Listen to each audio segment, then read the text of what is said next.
What it do, YouTube fam? I'm back with another banger. Today I come to you with a story about a man named Kenneth Supreme McGriff. Born on September 19th, 1960 in Queens, New York. He grew up in the South Side Jamaica, Queens neighborhood, the area known for the high crime rate and economical challenges. He witnessed firsthand the effect of poverty, crime, and limited opportunities will have over his life, which heavily influenced his future choices of being a kingpin. In his teenage years, McGriff became involved in petty crime as a means to survive and support himself financially. This path would eventually lead him deeper into the crime world, where he began to understand the operation and the hierarchy within the local drug trade. By the time he was in his early 20s, McGriff had gained significant knowledge and connections within the crime underworld. The harsh realities of his environment, combined with his ambitions and street smarts, set the stage for McGriff's rise to prominence in the drug trade. Also, let's not forget, this man was accused of getting rapper, power director 50 Cent shot 9 times back in the day, but we'll get into that. Kenneth Supreme McGriff assembled a formidable and highly disciplined group known as the Supreme Team in the early 80s. The gang, based in South Side Jamaica, Queens neighborhood, became the most feared and powerful drug organizations in the city. Everyone knew who they was. The Supreme Team was an organized military-like hierarchy, with Supreme McGriff at the top as the leader and the mastermind. Below him was his lieutenants like Prince and Brimmy, who managed different aspects of the business, including drug distribution, security, and enforcement. They laid the law down when he wasn't around, but he was always the boss. So then I went to the projects. I knew a dude named Clyde. God bless his dad. And Clyde, he the one that said, yo, I'm gonna give you some work over here now. I'm gonna give you some work. You know, see how long it take you. You know, nigga played me. You know what I'm saying? Hit me with the work. I'm selling the work. He taking all the money. So I'm like, damn, man, when I get paid? Like, you know what I'm saying? So then I had a girlfriend at that time, you know, which turned to my kid's mother. She was her sister was Prince's girl, Preem nephew. But Preem was messing with the friend, right? So when I came to visit her, I'm in the living room, and Preem came in with the bags. He came with the bag with her mother, helping him with the bag. I was like, oh, that's Supreme. I said, yo, can I have a word with you? He said, yeah, hold on. He put the bag and said, what's up? I said, yo, man, I want to work, man. I work with Clyde, but Clyde taking all, he taking all the money. He ain't giving no money. I ain't getting no money. He said, all right, come pick me tomorrow at my mom's crib. You know, my mom's, I said, nah. He said, of course, you're in the projects. I said, cool. I went to pick them up. That morning, I stayed over there around the corner. Stayed over there. I go to his crib. He said, yo, take all these cleaner's clothes and put in that car right there. I said, which one? He had a Benz and a BMW, both on park across the street from each other. He said, put in the Benz. I put in the backseat of the Benz. I sat in the car, waited for him to come out the house. Brand new Benz, 560 coupe, smelling white seats, blue. I was like, damn, I'm gonna get this car. You know what I mean? I want this. It smells good. And then I went to the cleaners, put his clothes in the cleaners, got back in the car, took me to 150 and something, right? And when we pulled over, these dudes was fighting, but the big dude pulled out and shot the little dude. I said to Preem, I said, yo, you seen that? He said, no, I ain't see that, and you didn't either. You know what I mean? And we kept going. You know what I mean? Those were rules. I was like learning. You know what I mean? I was soaking it up. And then we parked on this block. We parked 2 blocks from the block where we was going. And on this block, it was Ferraris, Benzes, BMs, trucks, bikes, all type of stuff. That's for every drug dealer on that side of town. And me and walked the block, there was a bunch of people on the block, bunch of people. And I said, I remember my first time seeing Pappy Mason, and he had dreads. You know, my first time seeing him, and I looked at him, and him and Preem was talking, playing, you know. And then weeks later, they had a fight in the game room. It was Guard B. Guard B was with us. Just with the mole with Cat. And they had the game surrounded like this, and the people was around it. I'm on top of the game watching the fight, and they was betting money on these 2 fighters. Like when you come from prison, they put you in that ring to fight, like real fight. And niggas betting money, 100, 200, niggas betting money, real money. So I'm on the thing watching, and Josh got the best of Garby. Garby was falling, and Dalu, he was with us. He picked him up, like, but as he did that, he had nudged Cat. And Cat looked at him and said, Pape. Dalu took off, I already knew. He went at the gate. They said, close the gate, close the gate. He got out, so I ran outside behind him to watch him. But Pappy pulled two of them things out, boom, boom, boom, busting at him. I said, run, Dalu, run. I'm little, you know what I mean? I'm like, run. And Pappy turned and looked at me. And Preem grabbed me, like, no, that's my little man. That's my little man. You know what I'm saying? So I'm like learning, like, now you know who Pappy was, you know what I'm saying? He gave it to me right there. Kenneth Supreme McGriff's first arrest was in 1985, charges drug trafficking. By the time McGriff had already established the Supreme team as a dominant force in a crack cocaine trade in Queens, New York. So when he got locked up, everything was already into play. He served 7 years. This was a long time. Everybody thought this would take down a Supreme team. It kind of did, but indeed they kept going. His nephew, Prince Miller, took over the operation.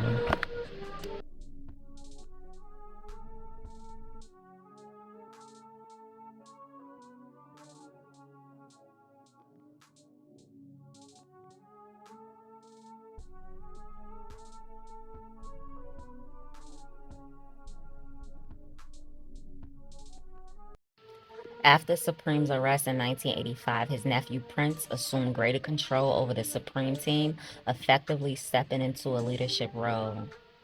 Things became more violent. He ruled with an iron fist, and some of the Supreme team members were getting killed by him for not listening, for doing a poor job. And he was more at his beef in the streets, killing off people left and right. This definitely raises suspicion of the FBI and the New York City police. So now the Supreme locked up, and the Supreme team had a target on his back because it had a different ruler ruling by different rules. This was a crazy time. The increased law enforcement pressure eventually caught up with Prince, and in 1987, Prince was arrested and faced charges similar to Supreme relating to drug trafficking and violent crimes. Supreme was still locked down. He didn't get out until 1994. Things were different. He couldn't go back to the things he used to do, so he tried his hand in entertainment. And this is when he caught beef with 50 Cent and hooked up with Irv Gotti and Ja Rule. It was rumored to be said that Supreme actually is the one who gave the money to Irv Gotti to start up Murder Inc., and he was the muscle. Supreme in the house. What up, nigga? You know, whole Murder Inc. family in this motherfucker. By this time, Supreme was out. He was on stage with his neighborhood buddies. You know, Murder Inc. got a lot of attention. But not only did they get attention for their music and from fans, they also got attention from the FBI. Because with his sketchy past, being a part of drug dealing and trafficking and all that, and he was associated with Murder Inc., they had to look into this. And by 2003, Murder Inc. was investigated and taken down on a RICO charge. But this is why him and 50 Cent got beef.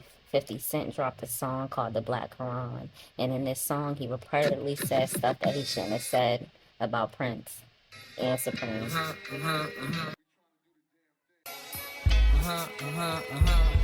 Southside. Hey, what y'all niggas know about the dirty South? One time. Lord, forgive me for I've said over and over again, just to stay on top. I recall Mary with sin over and over again and again. Yo, when you hear talk of the Southside, you hear talk of the team. See niggas fear Prince and respected Preem. For all you slow motherfuckers, I'ma break it down iller. See, Preem was a businessman and Prince was the killer. Remember? He used to push the bulletproof BM, Say I get you seasick. I sat back and peep shit. The road was easy wider then. They didn't get blunted. Had the whole projects working for 50 or 500 as a youth.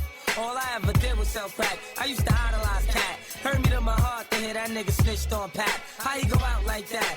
Rumors in the hood was just for snitching. I ain't believe that, Paul. He helped me cop my first year's XR. Had the 4Runner, the Z, the 5 and the 3. Used to drive his truck through the hood, dragging jet skis from Gerald Wallace to Baby Wise. Don't be surprised at how freely I throw our names of guys who dealt with pies like LA and Wise. L got shot in the neck, then told us connect. Them niggas who shot him got up for 10 bricks. Fucking Dominicans turned around and gave him more bricks. See, that song was called The Black Quran by 50 Cent. A lot of people thought that he was snitching because he was saying stuff that happened with serious dudes that was moving weight around his area. Supreme didn't like that, and other people in his circles didn't like that either, and they took it as disrespect, and this escalated. And this is when, supposedly, Supreme paid a hitman to come shoot 50. And if anyone saw Get Rich or Die Trying, it was a movie loosely based off of Supreme and him and 50 Cent's beef and when he got shot. 50 Cent actually talks about him often, even though he doesn't like him. Check this clip out. Look, I'm from Southside Jamaica, Queens. I don't like Supreme. I don't like Preem and them. But he lived the way he actually projected himself. His lifestyle is consistent. He was true to it. He never ratted on nobody. Just like that. You and Supreme have been friends from way back. Me and Supreme began our friendship around like 92, 93. Right. And so we've been friends for probably 10 years before this. And I interviewed Chris Gotti, and we talked about this in depth. Went through so many charges together just so they could get an indictment.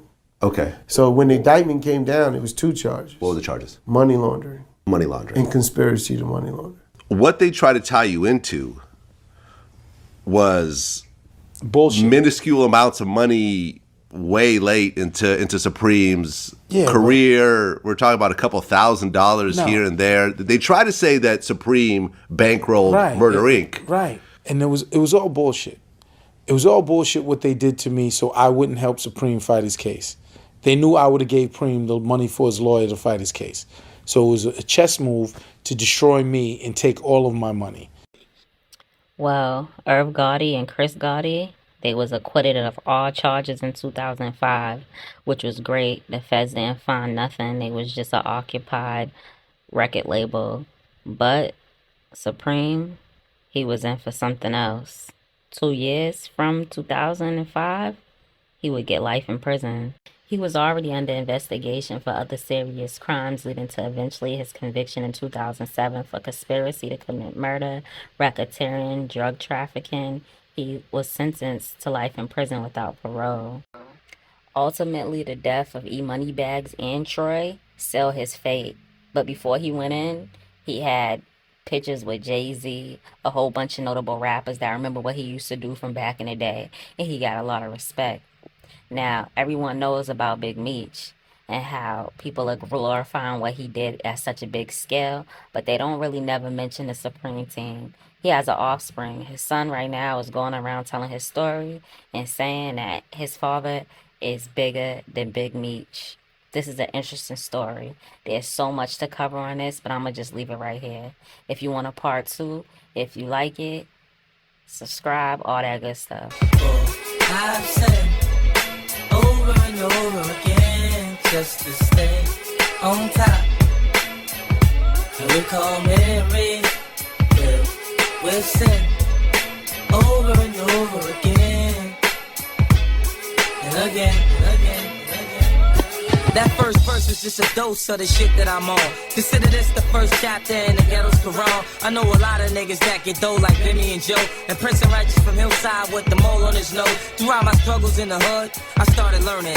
Life's a bitch with a pretty face, but she burning. Man, I'ma get cheese like Chaz, then run through whips like Seagull. Gamble all the time like country curly head Prince and Tom Popo under pressure too. They know what they facing. Go against crews like Bebo and killers like Pappy Mason. A lot of niggas I know been corrupted since birth. To rob nuns for fun, for everything they worth. I know some cats that hell at whole complexes like Holy Wall. Together niggas stand and divided they fall. Round here, shook niggas, they keep it in motion. Come around here with your roller, you can get robbed like Ocean. Lord knows, Tommy had Lord and soul. Helicopters, Rolls Royces with Louis Vuitton interior. Might sound like I'm fantasizing, but son, I'm dead serious. Montana was no dummy, bought Bennett's to wash the money. Had money out the ass, he politic like the Asians. Feds couldn't catch him dirty, so settle for tax evasion. Forgive me for I've said over and over again, just to stay on top. I recall memories filled with sin over and over again and again. Yo, rest in peace to Rich and Ron. Money what they was about, yo. The twins was from Queens but got crazy cream without pole. Throughout my time I heard tales of Jaime, Frenchie, Jamaican Paulie, Ducky Corley, Rodney bumping chick shit. A lot of niggas flow the way I flow, but ain't been in the game all their life, so don't know who I know. Writing rhymes is the best way I express how I feel. If I ain't rich by 26, I'll be dead or in jail. Coming up, I heard sipping too much booze will leave you confused. And if you watch the news, you see players in this game that lose. I'm forgetting Lefty and Jazz, Pretty Tony and Lance. Head Luke, Mel Son, Troy and E money bags. In a conversation over shrimp and lobster. And Benny Hines heard Chico stop boxing and started robbing diners. Shout out to Clarence and Clutch, Bob Dre, Black Will. If the flow don't kill you, then Mac will. Forgive me for I've said over and over again, just to stay on top. I recall memories filled with sin over and over again and again.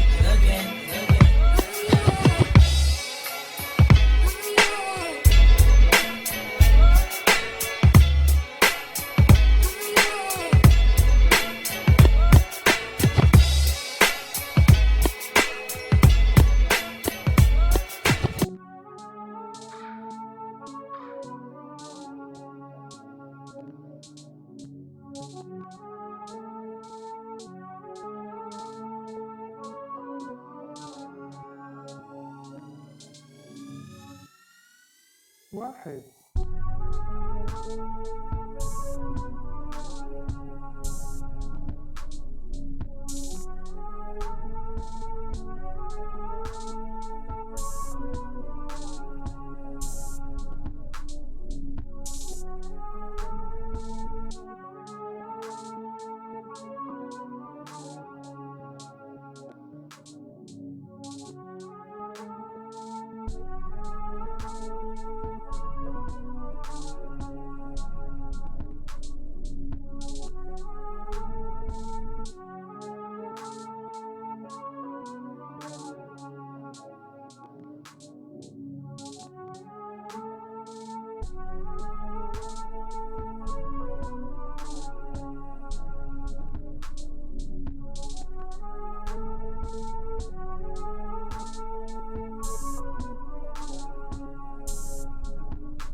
واحد